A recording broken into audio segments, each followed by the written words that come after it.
K Ragesh CPIM Kannur ജില്ലാ secretary മാധ്യമങ്ങളെ കാണുകയായിരുന്നു. റവാഡ ചന്ദ്രശേഖരന്റെ നിയമനവുമായി ബന്ധപ്പെട്ട് ഉയർത്തിക്കൊണ്ടുവരുന്ന വിവാദങ്ങൾക്ക് കഥയില്ല എന്നാണ് അദ്ദേഹം പറയാൻ ശ്രമിക്കുന്നത്. നെടുമ്പാശ്ശേരി വിമാനത്താവളത്തിലെ മൃഗക്കടത്തിലെ പ്രതികൾ മുൻപും സമാന കുറ്റകൃത്യം ചെയ്തിട്ടുണ്ടോ എന്ന് പരിശോധിക്കുകയാണ്. പത്തനംതിട്ട സ്വദേശികളായ ജോബ്സൺ ജോയും ഭാര്യ ആര്യമോളുമാണ് കഴിഞ്ഞ ദിവസം പിടിയിലായത്.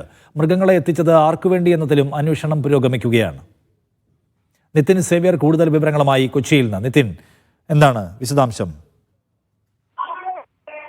ഇന്നലെയായിരുന്നു നെടുമ്പാശ്ശേരി വിമാനത്താവളത്തിൽ ഇത്തരത്തിൽ രണ്ടുപേർ പത്തനംതിട്ട സ്വദേശികളായ ദമ്പതികൾ ജോബ്സൺ ജോയിയും ഭാര്യയായ ആര്യാമോളും പിടിയിലായത്. വിദേശത്ത് നിന്നും മൃഗങ്ങളെ കേരളത്തിലെത്തിച്ച് വൻ വിലയ്ക്ക് വിൽപ്പന നടത്താനുള്ള ശ്രമമായിരുന്നു.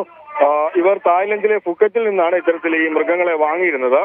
കോമൺ മർമോസെറ്റ് ഇനത്തിൽപ്പെട്ട 3 കുരങ്ങുകളെയും ഒപ്പം വൈറ്റ് ലിപ്പ് ടെറാമിൻ ഇനത്തിൽപ്പെട്ട 2 കുരങ്ങുകളെയും ഇവർ വിൽക്കാൻ തീരുമാനിച്ചിരിക്കുകയായിരുന്നു. ഒരു കുരങ്ങിന് 5 ലക്ഷം രൂപ വീതം വാങ്ങിയാണ് ഇവർ വിൽക്കാൻ തീരുമാനിച്ചിരുന്നതാണ് കസ്റ്റംസ് കണ്ടെത്തിയിട്ടുള്ളത്. ഇവരെ കസ്റ്റംസ് വിശദമായി തന്നെ ചോദ്യം ചെയ്യുകയും മുൻപും സമാനമായ കുറ്റകൃത്യം മൃഗങ്ങളെ നെടുമ്പാശ്ശേരി വിമാനത്താവളം വഴി കടത്തിയിട്ടുണ്ടോ എന്ന കാര്യങ്ങളടക്കം പരിശോധിക്കുന്നുണ്ട്. ഒപ്പം തന്നെ ആർക്കായിരുന്നു ഇത് കൊണ്ടുവന്നത്, ആർക്ക് വേണ്ടിയാണ് ഈ മൃഗങ്ങളെ കൊണ്ടുവന്നത് എന്ന് പരിശോധിക്കുന്നുണ്ട്. ഒപ്പം തന്നെ ഹയസിന്ത് മക്കാവോ പക്ഷി അതും വലിയ വിലയ്ക്ക് തന്നെയാണ് വിൽക്കാൻ ഇവർ ഉദ്ദേശിച്ചിരുന്നതെന്നാണ് കസ്റ്റംസ് ഇപ്പോൾ കണ്ടെത്തിയിട്ടുള്ളത്. ഏതായാലും വിശദമായ അന്വേഷണത്തിലേക്ക് കടക്കാൻ ഒരുങ്ങുകയാണ് കസ്റ്റംസ്.